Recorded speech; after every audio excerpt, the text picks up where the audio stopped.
أعوذ بالله من الشيطان الرجيم. بسم الله الرحمن الرحيم.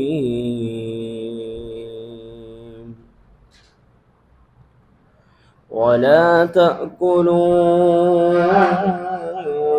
أموالكم بينكم بالباطل وتدلوا بها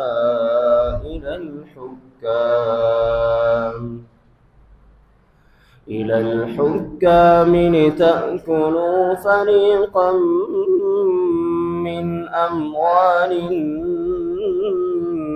الناس بالإثم وأنتم تعلمون. يسألونك عن الأهلة قل هي مواقيت للناس والحج وليس البر بأن تأتوا البيوت من ظهورها ولكن البر من اتقى وأتوا البيوت من أبوابها واتقوا الله لعلكم تفلحون.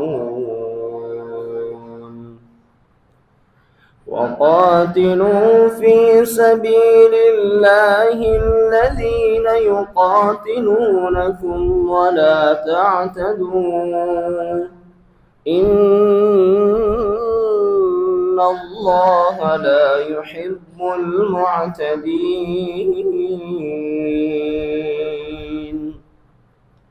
واقتلوهم حيث ثقفتموهم وأخرجوهم من حيث أخرجوكم والفتنة أشد من القتل ولا تقاتلوهم عند المسجد الحرام حتى يقاتلوكم فيه فإن قاتلوكم فاقتلوهم كذلك جزاء الكافرين. فإن انتهوا فإن الله غفور رحيم.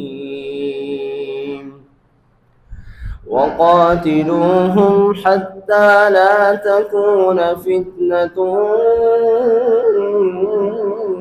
ويكون الدين لله فإن انتهوا فلا عدوان إلا على الظالمين. صدق الله العظيم.